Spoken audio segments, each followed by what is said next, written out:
It was the phone call you never want to get.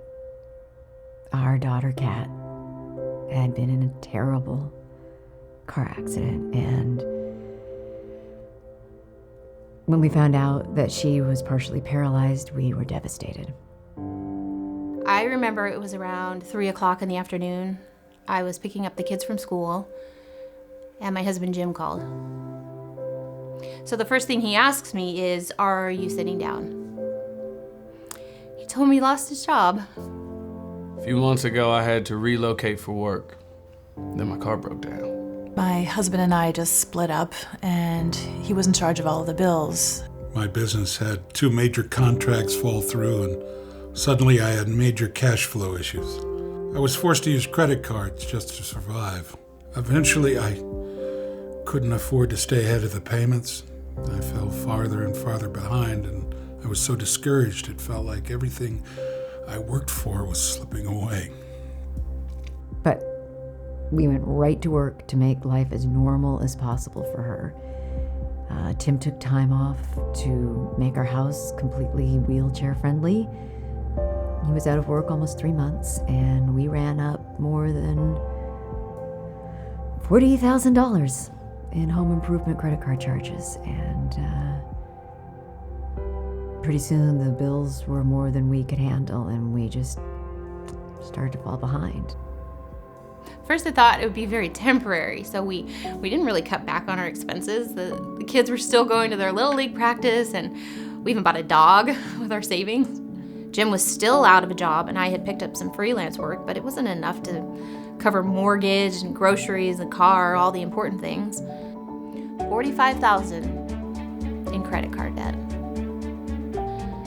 You know. I was chasing my payments, and I couldn't figure out how to get ahead of them. I was feeling overwhelmed, lost, and just really, really unhappy.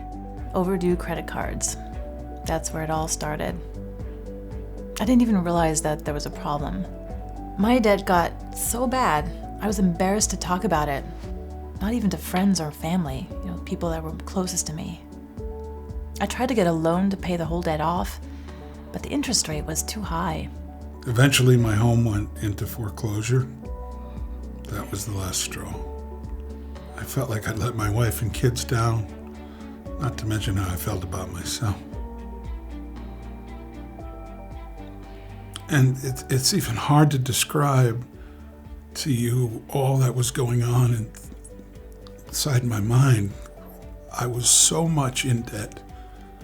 I had no idea where to turn. It was actually my sister who first told me about my other options I didn't even realize I had. After stumbling upon numerous websites, one really stood out to me. That one was the Debt Relief Center. When I learned that there was help, I have to be honest, I was nervous at first. This is a big deal.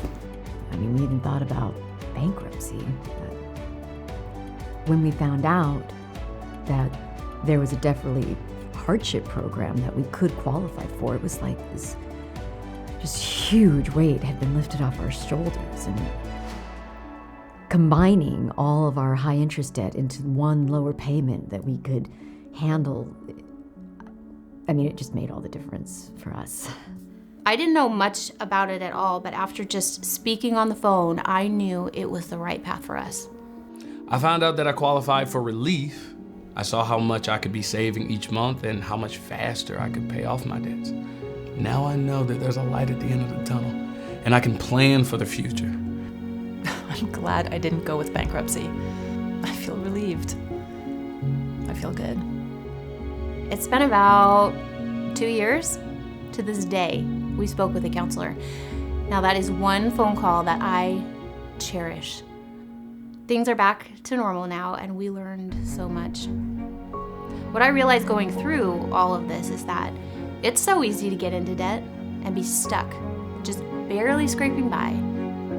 When we were going through the worst of it, if you had told me I would be here telling you how we get out of our debts and put all of that behind us, I would never have believed you.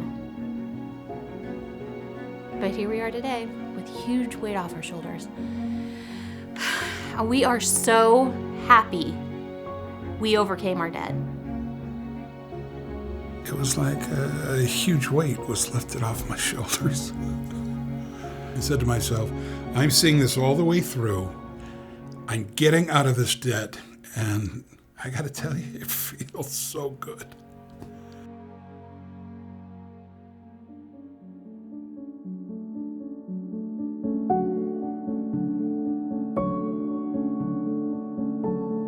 The thing about debt is that it is just so devastating, one, and embarrassing. And it isolates you.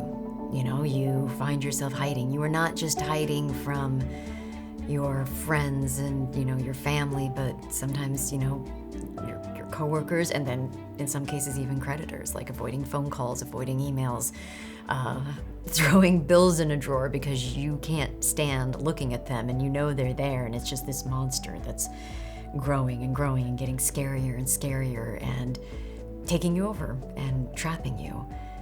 And the big thing that helps you get out of it is asking for help, which is obviously the conundrum, because it's the hardest thing to do, is to ask for help because you're so embarrassed and you're so ashamed. But it's also the very thing that's keeping you trapped and keeping you in hiding. And the first step out is to say, I need help. I have made some mistakes. And that's when it all starts to crack open. That's when you start really realizing that not only are there people who are smarter about this than you and actually know how to help you and can give you actually specific and deliberate ways to change your situation, but a lot of them know that because they were where you were. And they know how to get out of debt because they were in debt, and they aren't judging you, and they completely understand, and they have a heart full of compassion and a mind full of good ideas, and they can reach out to you. And when you take that step, you're no longer alone, you're no longer hiding. And then when you start doing that, suddenly you realize that you can help other people. They say, when the time is right, the teacher appears, and when the time is right, the student appears, and you can find yourself on both sides of that equation, and that is a great thing.